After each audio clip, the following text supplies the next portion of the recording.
Hello, everybody. Hey, what are you doing? I'm cold. Are you cold? That's why you have your hoodie on. Where are we out here? We're camping in March in Maryland, and it's kind of chilly. The weather forecast said it was going to be warmer, but it's kind of like windy, right? So it's been windy all weekend. Yeah, it has. And I brought a whole bunch of firewood, and it's sitting in the back of the truck. Not even going to get it out.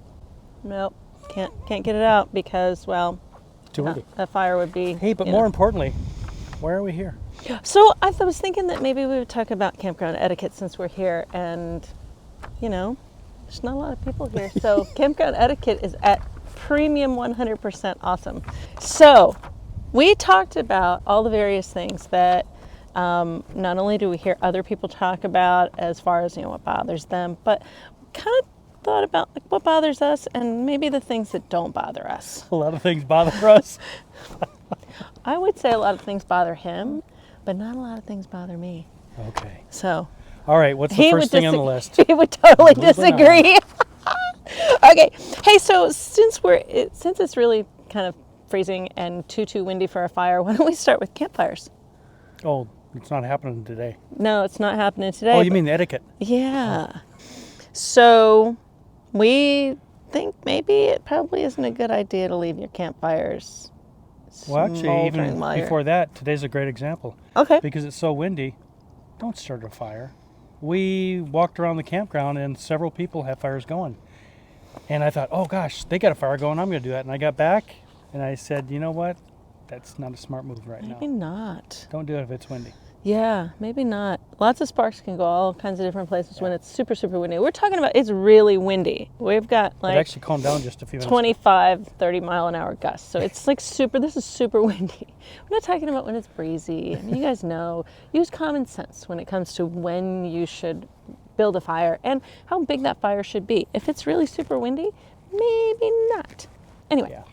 I think also one of the things that we've seen that we think is really kind of curious, I'm not really sure I understand this, is when people leave trash in a fire pit. So when you arrive at your campsite, there's trash in the fire pit. Like, what is that about? I don't want to burn your trash. Well, you're not doing me a favor.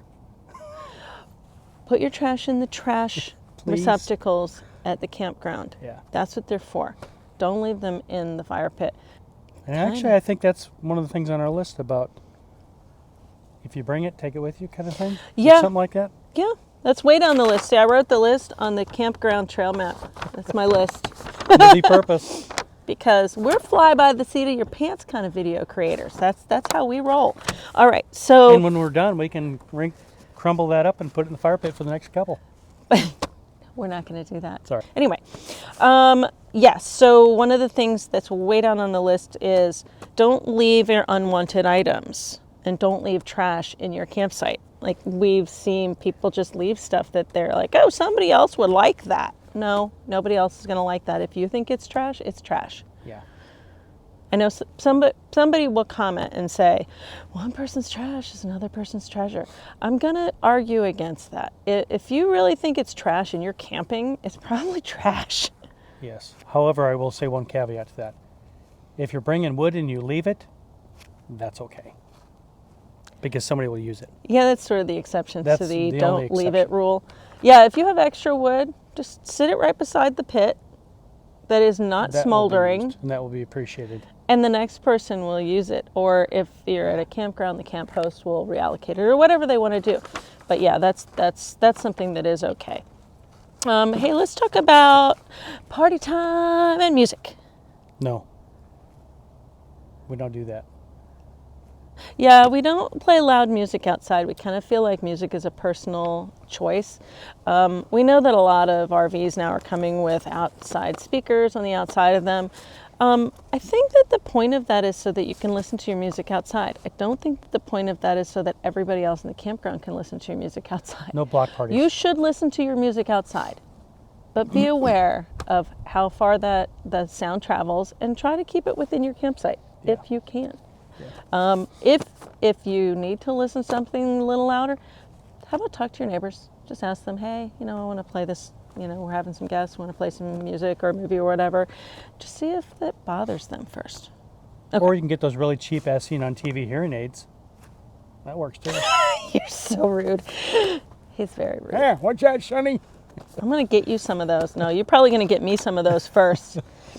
Barry thinks I'm hard of hearing. It's really just that I pretend that I can't hear him sometimes. What's next? Respect your neighbor's space. Oh my God. I don't know how many times we've been at a campsite where somebody just walked right on through. Especially if you have a pull-through. If you have a pull-through spot and people just like walk right up through your driveway, I'm like, hello. Hi. Anyway, I think this also goes along with kids. You know, camping is wonderful for kids, but let your children know that people's campsites are kind of like their yard. And that just like at home, that you're not going to tell your kids to go play in your neighbor's yards without asking them, you should probably observe those same rules. It kind of works that way. Yeah. Also, don't walk through people's campsites in the dark. You could trip over something, you could hurt yourself. You don't know what's in somebody's campsite in the dark. If they have a table or if they put their grill on the ground or something. Yeah, you got to be really careful about that. Wow, you spent a lot of time on that. I did. I'm sorry. Sorry, you guys. Do we want to talk about pets? Maybe. So, Well, see, to me, all this is common sense. of course it is. But if you're bringing any animals, which we didn't this time, grab a baggie, follow them. Yeah. There's a Please? really funny meme out there on Facebook, Instagram, all of those that says, you know, camping is the only time that you can walk your dog holding a bag of poo in your pajamas and talk to like people along the way who are doing the same thing and nobody thinks anything of it. Yes. And it's really true. When we were at Camp Hatteras, big dog got loose out of their RV, went charging at this younger couple with two small children. And the owner of the dog just stood at his door and just told him to come on back. And he just stood there. Go fetch your dog. Oh my God. That was terrible. The Look, dog was being very aggressive. Yeah. Go get your dog if he gets loose. I mean, I know it happens. Yeah. Get your dog. It does. Because So, that dad stood like he was ready to fight that dog because it was an aggressive dog. yeah. And the little kids stood behind him and they were screaming. They were crying. It's scary. Little kids are mostly afraid of other people's large dogs. So just kind of be aware of that. Just because you think your dog is super friendly and they won't bite, if they're They don't know that. charging somebody and they're barking with teeth, the people they're charging are going to think they're going to be dangerous. Yeah. So, okay, moving on. So there's this whole controversy now about lights on the trailer. Lights, action camera. I did a video on a cheap way of lighting up the underbelly of your RV. Oh yeah, I'll put it right there. Right Yeah. A lot of ups and downs on it, a lot of good, bad. It's common sense to me. If you're going to use lights, if they're on the underbelly of your RV, I just don't imagine how they could be bothering somebody if they're in their RV. They would have to be out the window looking down at that. So, Yeah. I mean, but I respect what everybody has to say about it. If somebody came over to me and said your lights are bothering me, I would probably say, okay, I'll turn them off. Yeah. Just out of respect. Yeah, especially if it's a darker campground and people like to do stargazing. Stuff. Like this campground, I came out Insane. last night, Pitch pitch black. There's no street lights, no nothing. Nothing. Wow. But the sky is totally clear. You can Yeah. see everything. And so in those instances, yeah, it's a really nice idea to be kind of respectful. I think one of the things that we've seen mostly is a lot of RV manufacturers now are putting lights up higher on the trailers, and they're LEDs and they're super, super bright. I think those are the That would kind be a of lights problem. that maybe you don't need to leave on all night long. Yeah. What's next? Resist the urge to provide advice Oh, geez. unless you're asked. Yeah. What are your thoughts on that? Actually, it was at this campground last year, if I'm not mistaken, where a neighbor over there pulled in. It was really obvious it was their first time RVing. So I kind of kept an eye through the inside of the windows. He was detaching everything, forgot to put blocks on the wheels, detached it from the truck, Yeah. and it started rolling. Luckily, it stopped after about a foot, but the neighbors across the road, they did this, oh my God, that loud. Scared I'm like, scared the please, the people. crap out of the They insisted campers. on coming over, the whole family, coming over and starting to give advice on to what they should do and what they do, and here's the right way of doing it. Yeah. Look, I know the guy was Well- super embarrassed. He knew he made a mistake.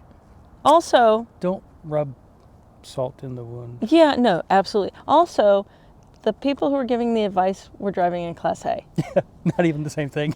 The people who were having the rolling issue had a brand new travel trailer, Yeah. not the same kind of RV.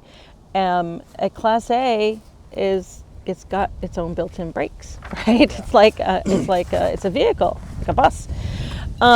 So that's why we say, if nobody's asking for your advice, don't feel like you know better than them and need to offer some insight. Yeah. Because we all at one point were new. We're still new. After a year, we're still still new. Still new. But we'll figure it out. Everybody does.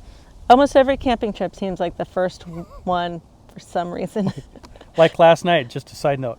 Oh, so it what? got down in the 20s last night. What did I forget and to windy. bring? What did I forget? And she said, I forgot to bring the blankets. No blankets. Not a blanket. Not a one. Not a one. This guy. This was my blanket last night. Right. I had a Trek Light Gear throw blanket. That was it. Although it's lovely, it's just not. It was not enough for like 25-degree weather. Anyway. All right. What's next? So We're let's see. We're almost done. Did that? Oh. What? Stop speeding through the campground. Don't do that. I mean, to me, that's common sense too. So we can talk about we could talk about common sense for an hour. What's common sense to us is not necessarily common sense to all of you or any of you. So definitely curb your speed. What was the last thing on that list? Well, I was trying to put it away so it would be done. Oh. Curb your speed. Don't speed through the campground. There are people walking. There are people crossing the road. I mean, it's unpredictable. Kids are going to be playing, so you want to be careful not to, right? The very last thing. What? Check out on time. Duh. Check out on time. We see this all the time, where people are like, I was sitting there waiting for the people in the campsite that I had reserved 30 minutes past checkout time, and they weren't even close to being ready to leave. Everyone knows when checkout time is. If you don't, make sure that you do. We're at Little Bennett Campground. Checkout is 11 o'clock. We'll be ready to leave by 10:30. Yes. Outside. At the outside. You know why? Because that's what you do. Responsible adults do. Well, We're not responsible. no judgments. I think we're done. Oh my gosh, we're so done. Yes, finally. Although I got to say one thing. What? So first time of the year, again, we forgot blankets. I'm rocking these Harbor Freight gloves. You can get like a 10-pack for like $2. Yeah. They're like bring any gloves. These are awesome. They're like Utility almost gloves. disposable utility gloves. So they're super cheap. But they're cool looking. Look But at that there's blue. something about those that they keep the wind off. I actually put them over top of these gloves. These are just my running gloves. And they actually blocked the wind more, which was really nice and kept the heat in. So, All right, so we got to end it because the sun is now in my eyes and it's I can't like even see the coming camera. down, you can see a shadow from the tree across my face. If you liked this video, and I know you did, admit it, you know it, give us a thumbs up. If you have not yet subscribed, you should subscribe. I know you want to. You want to. Are you doing this? Are you mocking me? Yes. Yeah, that's okay. Quick, come on, finish. And what did we say? Thanks for being our guest. Yeah. It's cold out here. See ya. Thanks, guys. See you next Bye. time.